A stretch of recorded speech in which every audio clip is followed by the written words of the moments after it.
Brought to you by NBC bearing, भारताची पहिली bearing उत्पादक। आणि मी हे आपल्याला सांगत होतो की तुम्ही तुमचं आयुष्य झिजवलं, काँग्रेसच्या विचारधारेशी तुम्ही एकरूप झाला आणि समाजाची सेवा करण्याचं तुम्ही ठरवलं, तुम्ही निश्चय केला। आणि आज अनेक चेहऱ्यांकडे मला पाहिल्यानंतर इथं जाणवत आहे की काही चेहऱ्यांना पाहिल्यावर असं जाणवतं की तुम्ही इंदिरा गांधींना पाहिलं आणि तुम्ही काँग्रेसमध्ये काम सुरू केलं।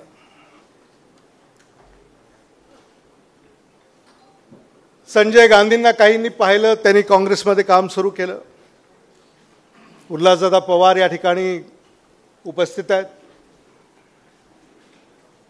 म्हणजे काळ असा होता की संजय गांधी यांचे खास कोण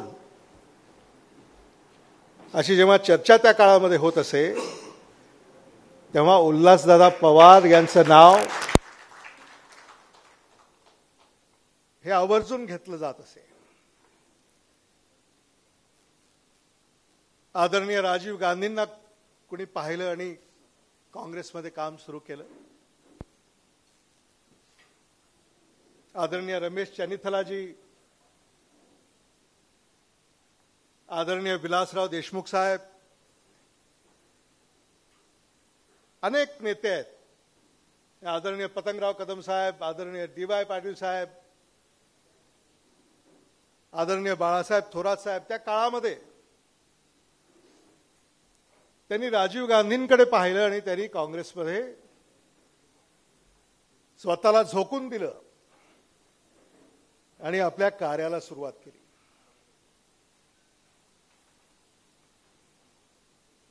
आमच्या उमेदीचा काळ जेव्हा होता तेव्हा आम्ही आदरणीय सोनिया गांधींना पाहून, मला आठवतंय की आदरणीय सोनिया गांधी यांचा झंझावात जेव्हा भारतामध्ये, महाराष्ट्रामध्ये राहिला, तो अजूनही आहे। त्यांच्या सभांमध्ये आपल्यापैकी अनेकांना आठवत असेल की आपले नेते आदरणीय राहुल गांधी ते आदरणीय सोनिया गांधींच्या समवेत येत असत। आणि या विचारधारेशी एकरूप होऊन आपण सगळे या ठिकाणी एकत्रित आलेले आहोत। सर्व धर्म समभावाची विचारधारा याने आपल्याला जोडलेलं आहे।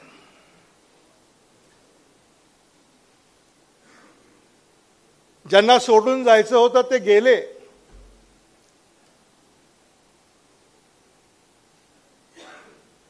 आदरणीय राहुल गांधी यांना आज पाहिल्यानंतर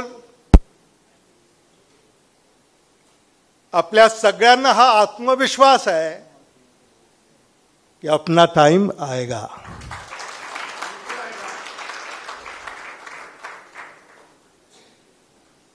आदरणीय राहुल गांधी यांना या देशाचं प्रधानमंत्री करण्यासाठी आपण सगळे या ठिकाणी एकत्रित आलेले आहोत, हे मला मुद्दामून या ठिकाणी सांगायचं आहे। आणि हे जर करायचं असेल तर आदरणीय राहुल गांधी यांचा विचार तळागाळामध्ये आपल्याला पोचवावा लागेल। या देशामध्ये जी मतांची चोरी सुरू आहे,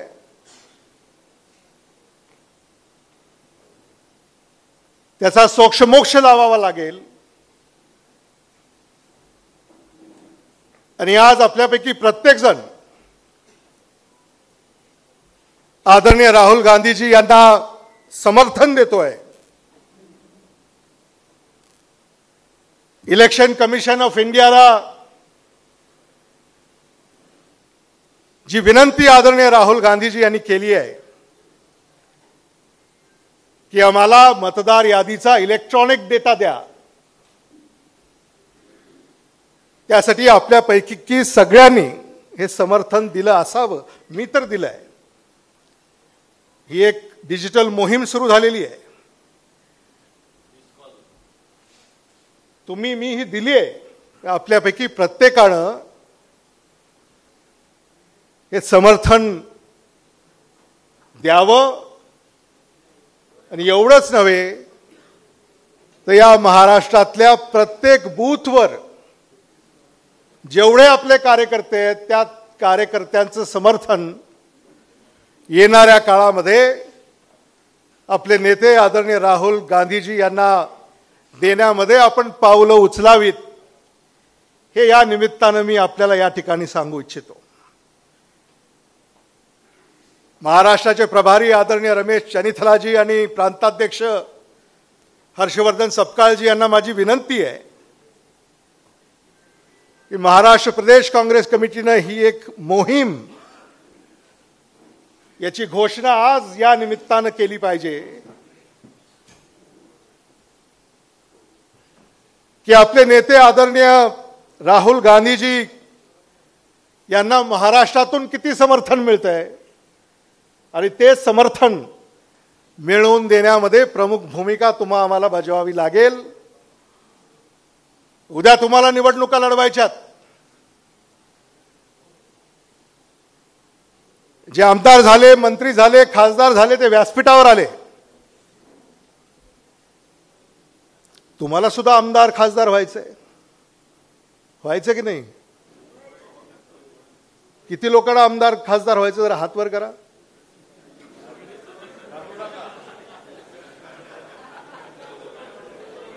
नाही, खरं आहे ना. म्हणजे ते एक जनतेच्या सेवेचं एक माध्यम आहे. आणि म्हणून तुम्हाला जर आमदार खासदार व्हायचं असेल तर मतदार याद्या ह्या पारदर्शक असल्या पाहिजेत. आता परवाच्या महाराष्ट्र विधानसभेच्या निवडणुकीमध्ये आम्ही कसंबसं निवडून आलो. म्हणजे आता आज राहुल गांधीजी मतांच्या चोरीबाबत जी काही माहिती आपल्यापुढे देत आहेत, माझ्या निमित्ताने तर मला असं सांगावं लागेल की मी ज्या विधानसभा क्षेत्रातून निवडणूक लढवली तिथं सत्ताधाऱ्यांना साराच चोरीचा माल पळवता आला नाही. काही राहिला म्हणून आम्ही निवडून आलो. तिथं साराच जर चोरीचा माल लंपास झाला असता तर मग आमचंही काही खरं नव्हतं. नाही, म्हणजे आता कसं असतं की मतांची चोरी झाली तर तो त्या चोरीच्या मालावरच ते निवडून आले ना, या अर्थाने. त्यामुळे चोरी लातूरलाही झाली, पण ती चोरी त्यांना विधानसभेची सीट चोरता यावी एवढी शक्य झाली नाही, अशा अर्थाने. आणि म्हणून या निवडणुकीच्या प्रक्रियेला जर आपल्याला पारदर्शक पद्धतीने या येणाऱ्या काळामध्ये राहुल गांधीजी हाच प्रयत्न करतायत. आणि म्हणून हे सगळं आपल्याला येणाऱ्या काळामध्ये आपापल्या भागामध्ये करावं लागेल, हे मला मुद्दामून या ठिकाणी सांगायचं. आम्ही विधिमंडळामध्ये लढतोय. आम्ही 16च आहोत. चनिथलाजी 16, स्वीट 16.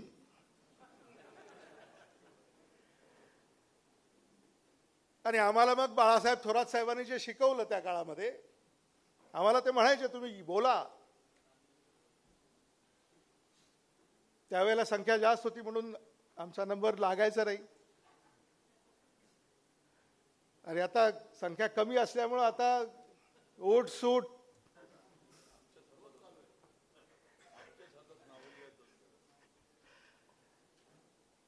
पण आम्ही काही समाधानी नाही आहोत, कारण आमचे अनेक मित्र तिथं नाही आहेत. विश्वजित आम्ही तर एका बाकावरच आहोत. यशोमती ताई आम्ही एका बाकावर मागच्या विधानसभा सत्रामध्ये राहिलो. पण जी परिस्थिती आहे महाराष्ट्रामध्ये ती चिंताजनक आहे. ईव्हीएम, इलेक्ट्रॉनिक वोटर लिस्ट, पैसा फोडाफोडी, जातीयता, ही सगळी सूत्र बाळगून महायुती सत्तेवर आलेली आहे आणि महाराष्ट्राची परिस्थिती ही दिवसेंदिवस बिकट होत चाललेली आहे. महाराष्ट्र सरकारवर किती कोटीचं कर्ज आहे याची कल्पना आहे तुम्हाला? 10 लाख कोटी. 10 लाख कोटी रुपये एवढं कर्ज महाराष्ट्र सरकारच्या डोक्यावर आहे. महाराष्ट्राला तर त्यांनी गहाण ठेवलंच, पण महाराष्ट्रातल्या जनतेला सुद्धा गहाण ठेवण्याचं काम त्यांनी केलेलं आहे. आणि जोवर आपण लोकांमध्ये जाऊन लोकांना जागृत करणार नाही तोवर या व्यवस्थेमध्ये बदल होईल असं मला स्वतःला वाटत नाही. आणि म्हणून आज इथे एकत्र येण्याचं कारणच एवढं आहे की आता स्थानिक स्वराज्य संस्थांच्या निवडणुका होऊ घातलेल्या आहेत. ऑक्टोबर, नोव्हेंबर ते मार्च, एप्रिल या दरम्यान या निवडणुका होतील आणि संकेत असे दिसत आहेत की या निवडणुका स्वबळावर होतील. काही बाबी स्थानिक पातळीवर निश्चित ठरतील, पण ही एक संधी आहे काँग्रेस पक्षाची बांधणी या निमित्तानं पुन्हा एकदा करण्याची. आणि काँग्रेस पक्षाची शक्ती काही कमी आहे असं मानण्याचं कारण नाही. आपले 14 खासदार आहेत. आमदारांची संख्या भले कमी असेल, पण काँग्रेसचे लढवय्ये कार्यकर्ते जे आहेत येणाऱ्या काळामध्ये या स्थानिक स्वराज्य संस्थांमध्ये तुम्हाला तुमचं कौशल्य दाखवण्याची ही संधी आहे. आणि उद्या लोकसभेमध्ये आणि विधानसभेमध्ये जे चेहरे आम्हाला पाहायला मिळतील ते यातूनच ते चेहरे पुढे येतील. आणि म्हणून या संधीचं सोनं तुम्ही कराल ही अपेक्षा या निमित्तानं मी आपल्या सगळ्यांच्याकडे व्यक्त करतो. मी आज आपले प्रांताध्यक्ष हर्षवर्धन सपकाळजी यांचं अभिनंदन करतो, त्यांचं कौतुक करतो आणि त्यांना शुभेच्छा व्यक्त करतो.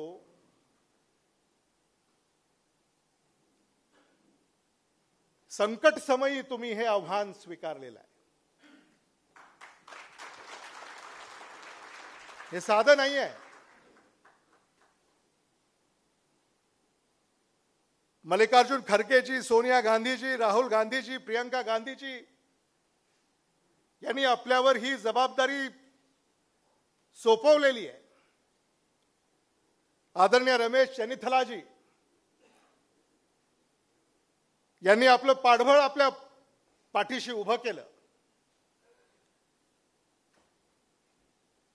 आणि म्हणून आपल्याला येणाऱ्या काळामध्ये या महाराष्ट्रामध्ये काँग्रेसचा तिरंगा पुन्हा एकदा दिमाखानं फडकवण्याची जबाबदारी आलेली आहे. आणि आम्ही सारे आपल्या सोबत खांद्याला खांदा लावून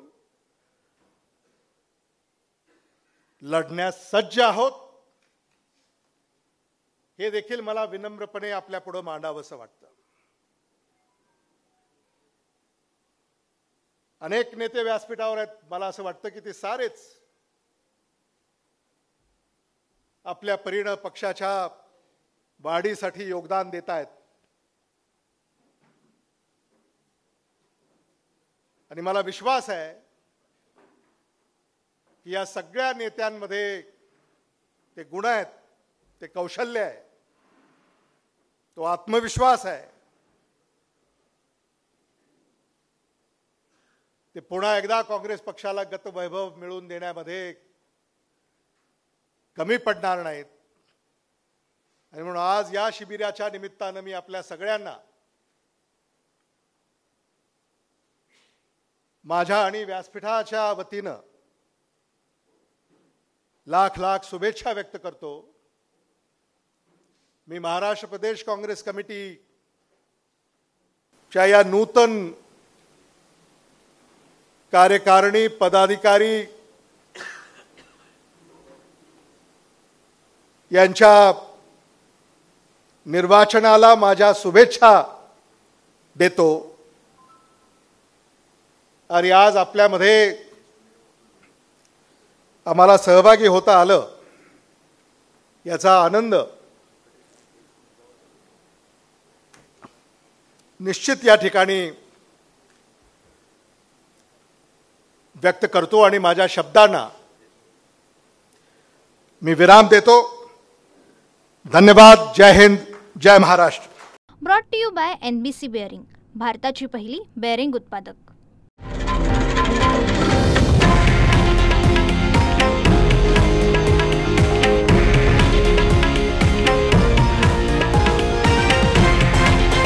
हे आहे देशातील नंबर 1 न्यूज नेटवर्क आणि आपण पाहत आहात TV9 मराठी, एकमेव.